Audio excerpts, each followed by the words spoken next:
ओम नमः शिवाय गुरवे सच्चिदानंदमूर्तये निष्प्रपंचाय शांताय निरालंबाय तेजसे। हरिओम प्रभु जी। आज के इस अध्यात्म परिषद में आप सबका स्वागत है। आज का प्रश्न लातूर महाराष्ट्र से वीरेंद्र जी, मैं नाम तो भूल गया, शायद वीरेंद्र जी है, उसका है। उन्होंने कल की चर्चा सुनकर पूरा श्लोक गीता जी का 18वें अध्याय का 66वां श्लोक पूरा समझने का निवेदन किया है। तो पहले तो मैं ये बता दूं कि यह श्लोक पढ़ के पहले देखते हैं। चलो। सर्वधर्मान् परित्यज्य मामेकं शरणं व्रज अहं त्वा सर्वपापेभ्यः मोक्षयिष्यामि मा शुचः। ये जो श्लोक है गीता जी के 18वें अध्याय के 66वें क्रम पर, ये पूरे गीता जी के उपदेश का तात्पर्य निश्चय कराने वाला श्लोक है। गीता जी में भगवान ने अर्जुन को और हम सबको जो उपदेश दिया है, उसके पीछे तात्पर्य क्या है, भगवान क्या कराना चाहते हैं।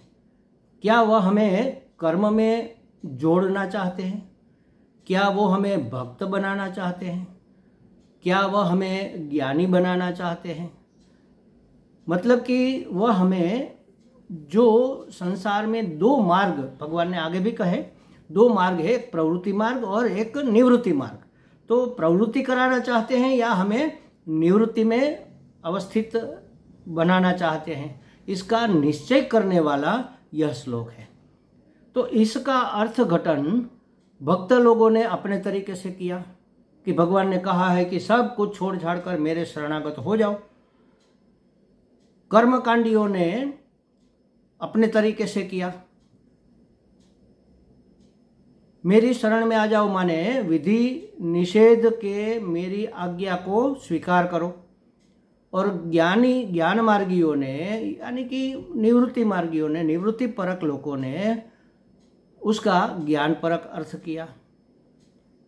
अब इसको पूरा समझाने, वास्तव में एक एक शब्द को उसका इंटेंसिव लेकर तीनों दृष्टिकोण से समझाने जाएंगे तो कम से कम, ये मेरे लिए मैं कह रहा हूँ, मुझे तो कम से कम 3 घंटे लगेंगे। अब 15-20 मिनट का हमारा यह एपिसोड, इसमें पूरा श्लोक पूरे तरीके से समझना मुमकिन या समझाना मेरे लिए मुमकिन नहीं है। फिर भी सार बात के रूप में मैं इसकी चर्चा करूँगा, और इसमें अगर आपको कोई संशय रह जाए तो आप प्रश्न के रूप में मुझे पूछ सकते हैं। दूसरी बात ये बता दूं आपको कि पूरा गीता जी समझने जैसा है।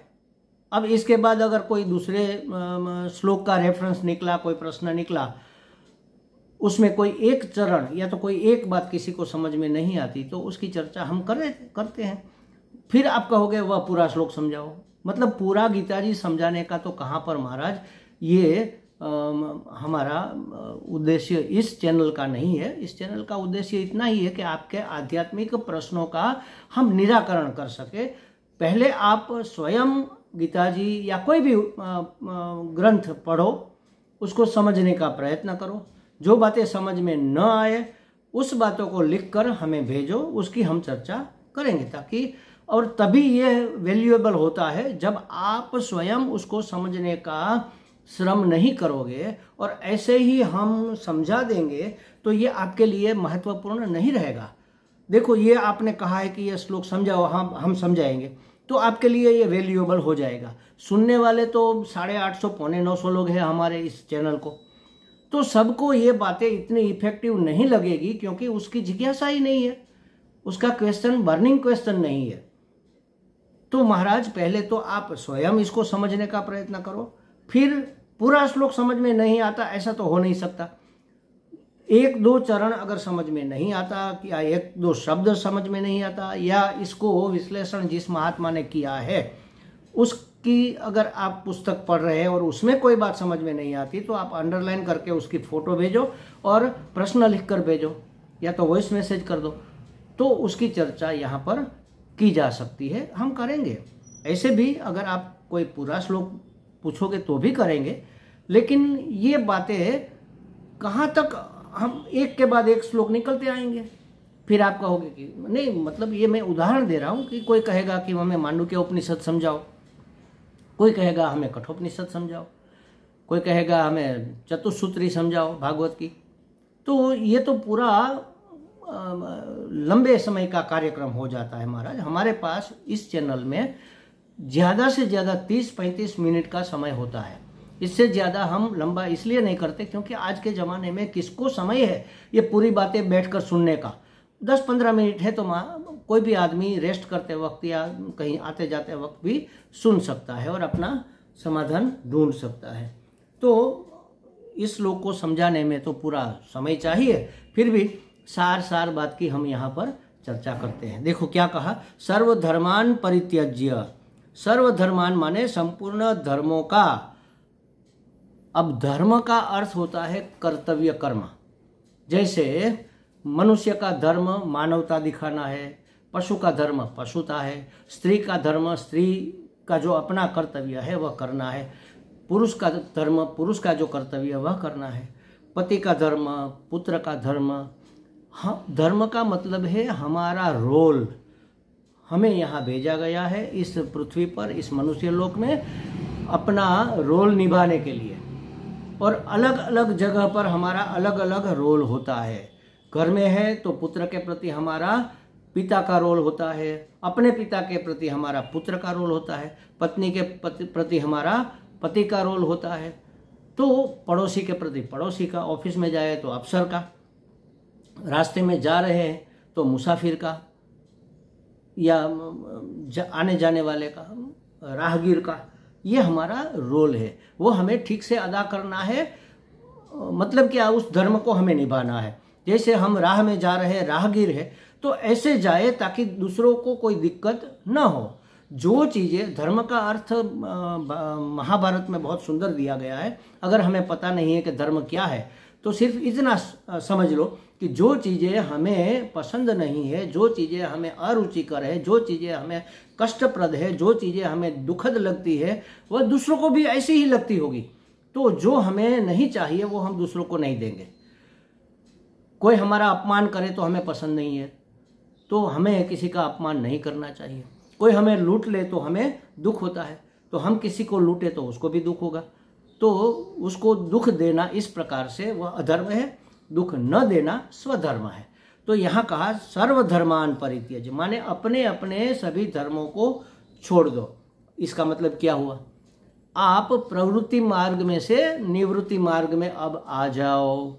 अगर आपको जीवन मुक्ति का लाभ चाहिए तो सभी धर्मों को छोड़ दो।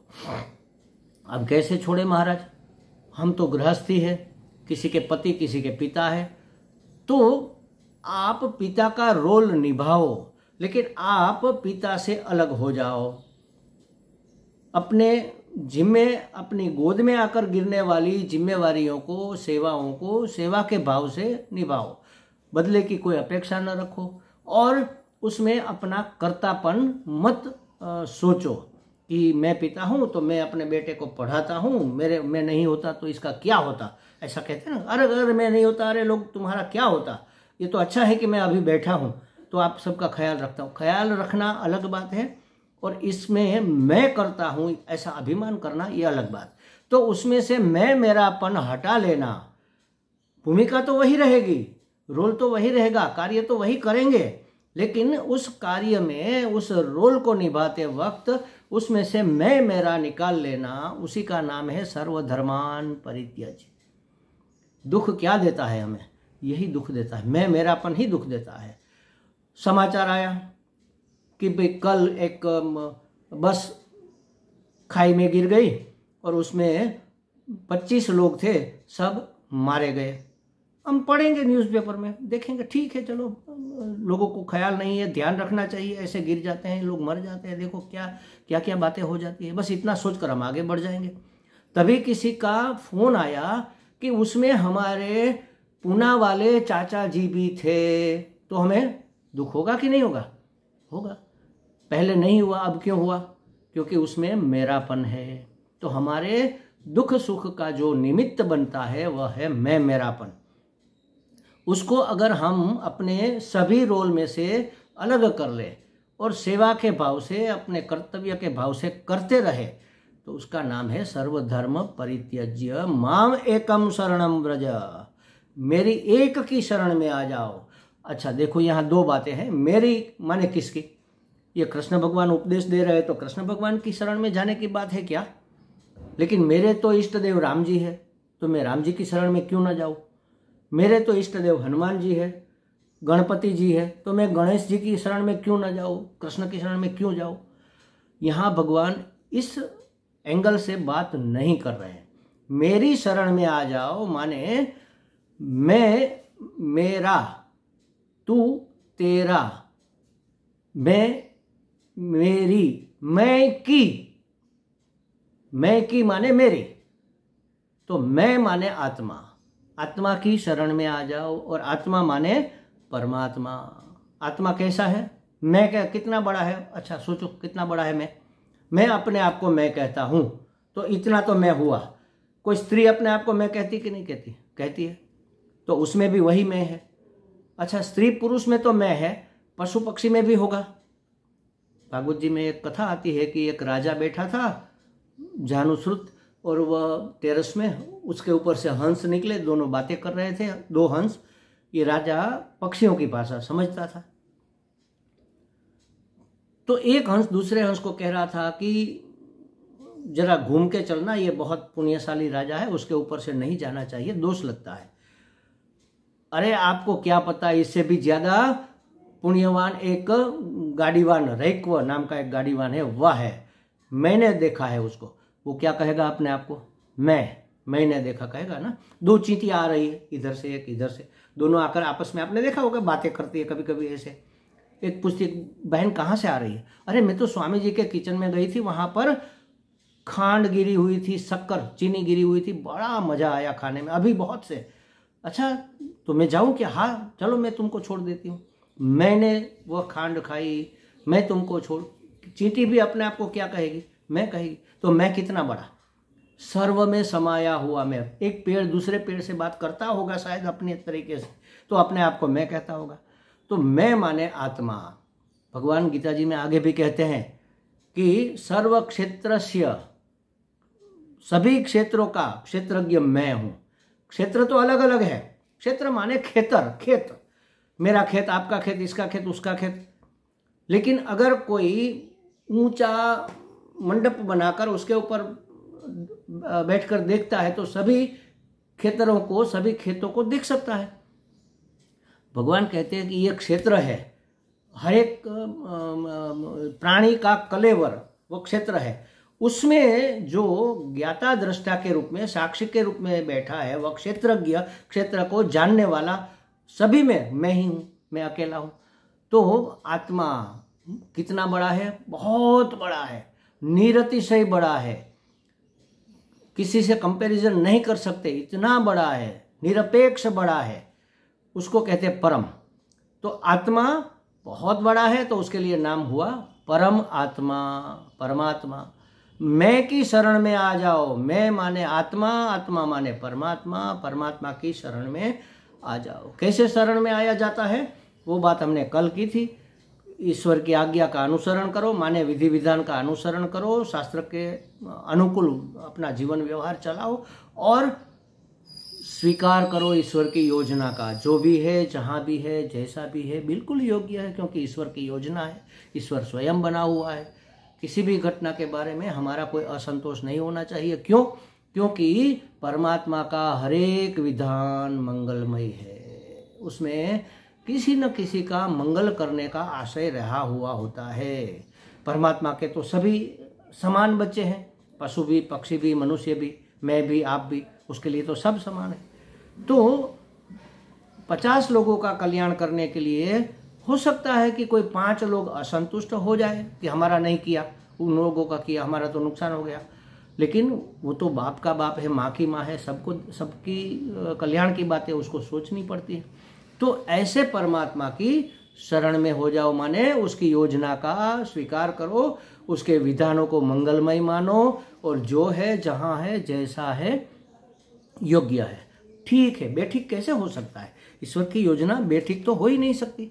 तो इसका नाम है शरण में आ जाना। सर्वधर्मान परित्यज्य मामेकम शरणम व्रज अहम त्वा सर्व पापेभ्यः, मैं तुम्हें सभी पापों से मोक्षयिष्यामि, मुक्ति दिलाऊंगा। माँ शुचः, शोक मत कर, मतलब शोक करने का कोई कारण नहीं है। क्यों? क्योंकि मैं तुम्हें सभी पापों से मुक्ति दिलाऊंगा। मैं माने आत्मा, आत्मा की शरण में हो जाओ, फिर अपना अहंकार नहीं रहेगा, मैं मेरापन नहीं रहेगा, अहमता ममता कामना निकल गई, आप मुक्त हो, आपको कोई पाप नहीं लगेगा। भगवान भी यहाँ पर अर्जुन को कहते हैं कि मैं की शरण में चले जाओ, फिर तुम चाहे कितने को मारोगे उसका दोष तुम्हें नहीं लगेगा। अगर युद्ध का कार्य करने में भी मैं पना नहीं है, कर्तापन अपना नहीं है, तो वह हमें दोष नहीं लगता। ईश्वर की योजना के अनुसार जो हो रहा है होने दिया जाए, न तो हम रोकेंगे, मतलब उसको न तो उसका हम निरोध करेंगे, प्रतिरोध करेंगे न तो, और न तो उसका अनुरोध करेंगे। जो होना है हो जाए। ये तो संपूर्ण शरणागति की बात है महाराज। माम एकम शरणम व्रज, मेरी एक की शरण में आ जाओ तो क्या होगा? मैं माने अहम, माने मैं, माने आत्मा, माने परमात्मा, त्वा माने तुझे, सर्व पापेभ्य, संपूर्ण पापों से, मोक्षयिष्यामि, मुक्त कर दूंगा। क्योंकि सब कोई पाप लगेगा ही नहीं। जब किसी कार्य में मेरा कोई कर्तापन नहीं है, मैं मेरा नहीं उसमें समाया हुआ है, तो करने वाला तो ये देह है और हो रहा है ईश्वर की योजना के अनुसार, तो फिर शोक करने का कोई कारण नहीं रह जाता है। माँ शुचः। तो इस तरह से इस श्लोक का अर्थ हमें समझना चाहिए। सर्वधर्मान परित्यज्य माम एकम शरणम व्रज अहम त्वा सर्व पापेभ्यः मोक्षयिष्यामि मां शुचः। हमें लगता है प्रभु जी को कुछ बातें स्पष्ट हो गई होगी। अगर इसमें भी कोई पेटा प्रश्न है तो आप हमें लिखकर व्हाट्सएप में भेज दीजिए, उसकी चर्चा भी कर लेंगे। ओम पूर्णमदः पूर्णमिदं पूर्णात् पूर्णमुदच्यते पूर्णस्य पूर्णमादाय पूर्णमेवावशिष्यते। ओम शांति शांति शांति। हरि ओम। श्री गुरुभ्यो नमः। हरि ओम।